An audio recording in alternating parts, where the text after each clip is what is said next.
A cidade nunca dorme, mas depois das 2 da manhã, ela sussurra. As luzes continuam acesas, os faróis cruzam avenidas silenciosas, e as janelas dos prédios parecem olhos acesos, sempre observando. Era nesse intervalo, entre a noite dos outros e o começo da sua, que Lívia colocava os saltos, ajeitava o cabelo no espelho e conferia se o colar ainda estava em seu pescoço. Um pingente pequeno de quartzo fumê emoldurado em prata. Proteção contra os mortos e os vivos, dizia Dona Zuleide, a vizinha do 5º andar que lhe dera aquilo. Lívia não acreditava em nada, mas usava o colar por educação e por um incômodo pressentimento que insistia em chamar de intuição. Aos 39 anos, Lívia conhecia bem o jogo. Era discreta, pontual e sabia quando sorrir ou quando silenciar. Tinha clientes fixos, atendia sempre em locais neutros, hotéis de médio padrão,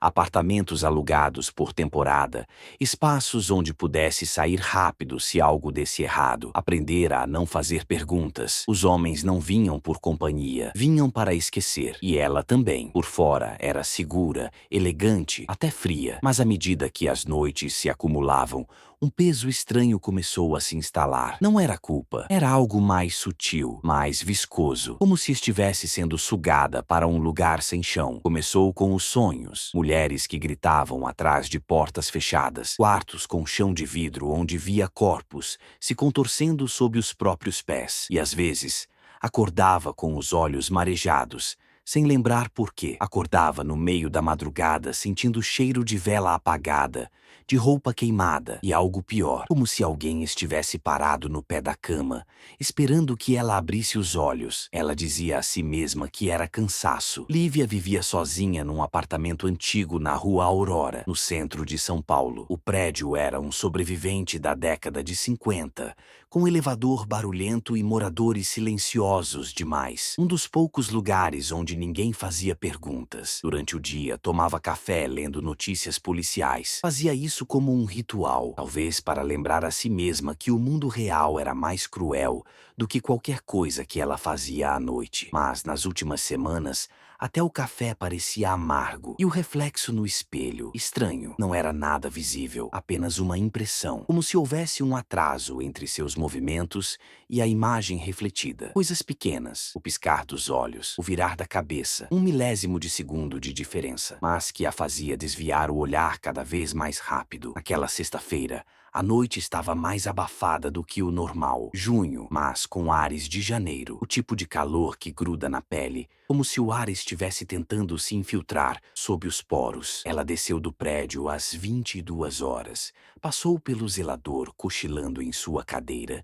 e seguiu a pé até o ponto de encontro. Um carro esperava por ela, como combinado. Era preto, de vidros escuros. O motorista não falou nada, apenas acenou com a cabeça. No caminho, ela observava os prédios como quem procura algo. Às vezes achava que veria alguém parado numa sacada, a encarando. Outras vezes via vultos nas janelas apagadas.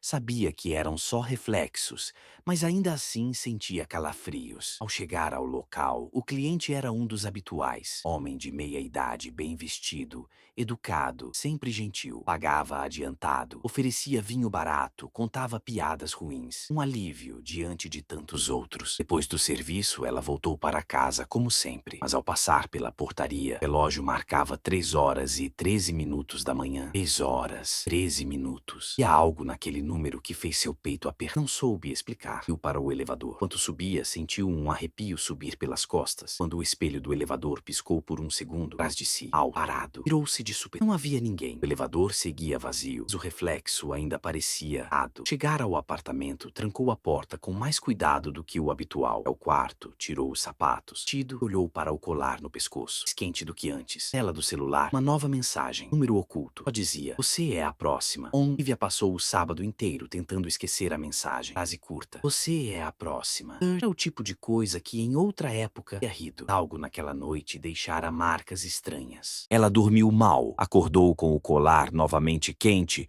como se tivesse absorvido alguma coisa. E nos olhos, ao se olhar no espelho, Havia um cansaço que parecia vir de muito antes da última madrugada. Tentou racionalizar. Talvez fosse um trote. Algum cliente obsessivo. Gente perturbada não era rara nesse meio, mas a sensação não passava. E o pior, o número 13 ainda martelava na cabeça como um relógio quebrado. À noite recebeu um novo contato. Era uma indicação. Uma prática comum entre clientes de alto padrão. Disseram que ele era educado, reservado e pagava bem. O encontro estava marcado para 1h da manhã. Cobertura em Higienópolis. Nada de estranho. Mas algo na descrição a deixou desconfortável. Ele queria silêncio. Nada de conversas. Apenas presença. Sem toques. Sem troca. Ele queria que ela ficasse lá por 1h. Apenas isso. Pagaria o dobro do valor normal. Fácil demais. Lívia quase recusou. Mas alguma coisa a puxava. Como se o sim já estivesse dito desde o momento em que ela leu a mensagem da noite anterior. Chegou ao prédio com o coração apertado. O porteiro era uma figura quieta, de olhar baixo. Parecia desconfortável, como se estivesse entregando alguém à própria sorte. Entregou-lhe o cartão magnético do elevador com a mão trêmula. Lívia percebeu. "Está tudo bem?" ela perguntou, quase em reflexo. Ele apenas engoliu seco e respondeu sem encarar. É melhor não olhar muito para ele. Ela quis rir, mas não conseguiu. O elevador subiu lentamente, parando direto no 17º andar, onde a cobertura ocupava o andar inteiro.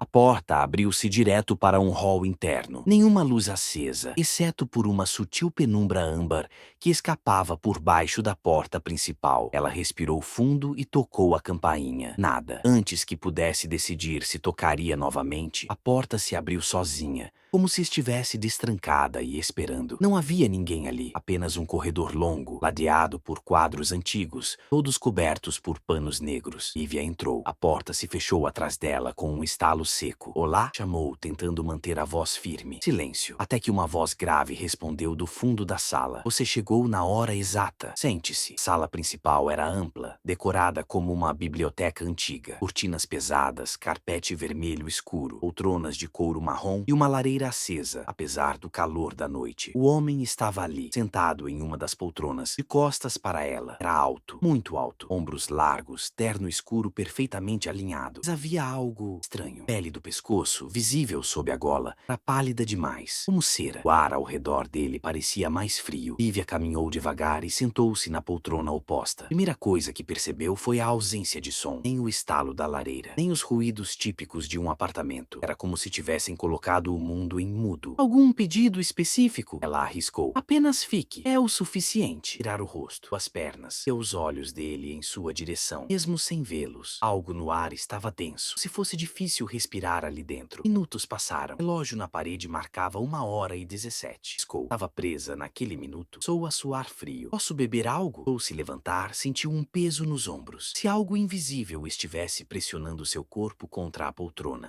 Mas não saiu do lugar. A ação acelerou, passando isso na vidraça. Agora de frente para ela. E a olhos, boca, nariz. Apenas uma superfície lisa. Uma máscara de cera derretida. Para os olhos. Uma mancha escura que parecia pulsar. Mas não houve som. Escureceu por um instante. Assim, estava sozinha na sala. O relógio agora marcava 2 e a porta da entrada estava aberta. O homem havia desaparecido. Correu dali sem olhar para trás. Mas ao chegar em casa, viu no espelho do banheiro um hematoma em seu ombro esquerdo, em vermelho na pele, como uma queimadura. Sem sair de casa, tinha as luzes acesas, e evitava encarar os próprios reflexos. O hematoma em forma de mão ainda estava lá, bem visível no espelho. A marca vermelha com o número romano 13 gravado na pele havia começado a arder pela manhã e piorava conforme as horas passavam. Tentou lavar com sabão, gelo, até álcool. Nada adiantava. Ela ligou para a agência que intermediara o encontro. "Esse cliente da cobertura, vocês têm o nome dele?" perguntou, tentando soar casual. Do outro lado, a mulher hesitou. "Como assim? Ele foi indicado. Nunca deu problema." "Por quê?" "Só preciso saber quem ele é. Preciso saber se ele é real." Silêncio. "Lívia, você tá bem?" Ela desligou. Tentou ligar para o número que mandara a mensagem. "Você é a próxima." Onwush. Só chamava. Depois passou a cair direto na caixa postal. As horas arrastavam-se como se o tempo tempo se recusasse a avançar. Tentava comer, mas o estômago revirava. O café já não fazia efeito, e em cada canto da casa sentia como se estivesse sendo observada. No final da tarde, notou uma coisa nova, pequena, mas perturbadora. As plantas do apartamento haviam murchado, todas, de uma vez só, mesmo as mais resistentes. As folhas pendiam como se tivessem sido queimadas por dentro. As raízes estavam úmidas. Nada explicava aquilo. Ao anoitecer, resolveu sair para espairecer. Precisava de ar, de movimento,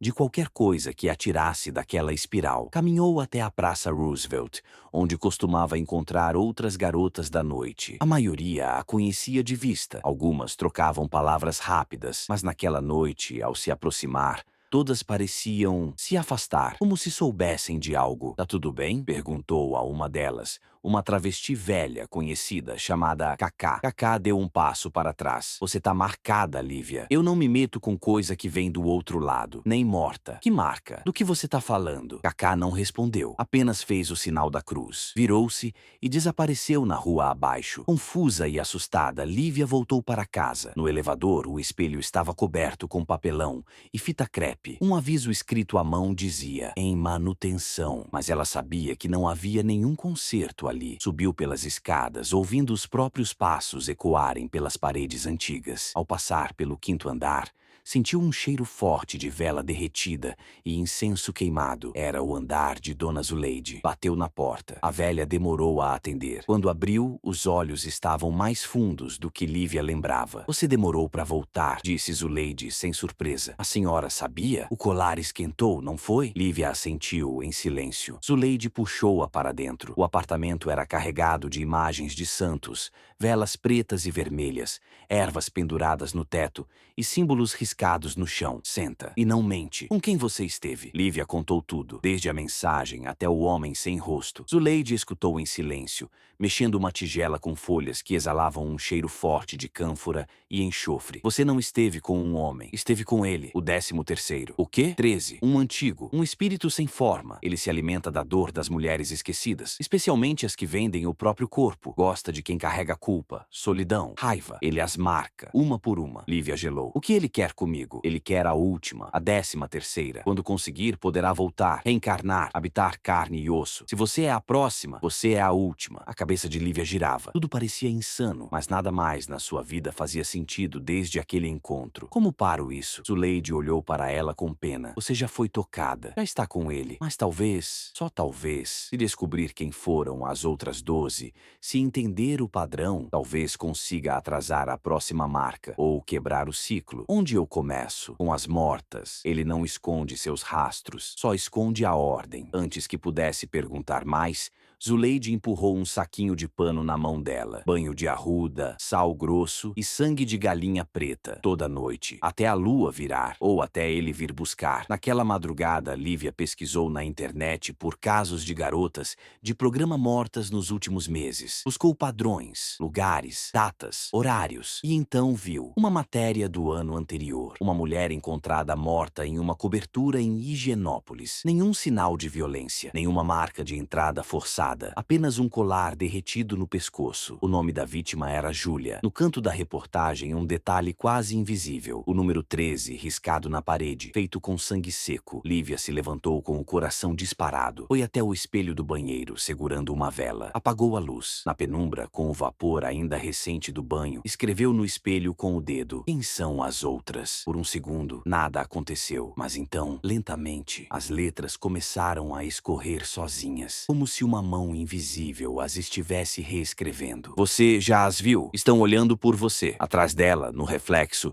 12 figuras femininas, paradas, sem rosto, sem olhos, apenas presenças, todas cobertas por véus pretos. E atrás delas, ele, o sol da manhã seguinte, encontrou Lívia sentada no chão da cozinha, coberta com um cobertor e segurando o colar como se fosse uma âncora. Não dormira, não ousava. As imagens das figuras no espelho ainda estavam vivas em sua mente. As palavras também. Você já as viu. Estão olhando por você. Elas estavam por perto, em algum lugar. Talvez sempre estivessem. A única forma de seguir em frente seria descobrir quem era o homem da cobertura. Ele, ou aquilo que se passava por ele, precisava saber sua origem. Começou vasculhando antigos registros de assassinatos envolvendo garotas de programa. As pistas eram dispersas, mas algumas coincidências começaram a se repetir. Mulheres desaparecidas após encontros misteriosos, sempre de madrugada, muitas vezes em apartamentos luxuosos. Nunca havia sinais de violência explícita, mas todas tinham em comum um detalhe oculto, relegado a rodapés de jornais, a presença de símbolos estranhos próximos ao corpo. Com o tempo, identificou pelo menos 12 casos em cidades diferentes. Todas tinham algo em comum, um número romano marcado no local, começando com I até o último, 12. Agora ela era a 13. Os nomes surgiram aos poucos. Júlia, Tainá, Clarice, Roberta, Milena, Susana, Yara. Alguns nomes não tinham rosto, outros ela reconheceu de vista. Tinham cruzado por ela em esquinas, festas, corredores de motéis. Estavam todas conectadas, ainda que não soubessem, e agora mortas. Com as informações reunidas, voltou até Dona Zuleide, levando uma lista com os nomes e datas. Isso confirma? Perguntou. A mulher observou a folha como se olhasse um mapa antigo e perigoso. Essas não são apenas vítimas, elas são o círculo. O quê? 13 mulheres, todas escolhidas por um padrão ancestral, todas ligadas ao mesmo pecado, ao mesmo fardo, a solidão sexualizada. Mulheres vendidas, esquecidas, expostas. Cada uma representa uma faceta da dor feminina. Ele se alimenta disso. Lívia sentiu um calafrio subir pela espinha. Mas por que agora? Por que eu? Zuleide acendeu uma vela preta no centro da sala e respondeu como se falasse para o além. Porque você é a última, a oferenda final, aquela que carrega o peso das outras. E quando ele a levar, poderá se manifestar plenamente, com corpo e forma. E não há como impedir? A velha hesitou. Seus olhos estavam opacos, distantes. Talvez haja um meio, mas exige que você vá até onde ele se esconde, até a raiz, e aceite ver o que nenhuma das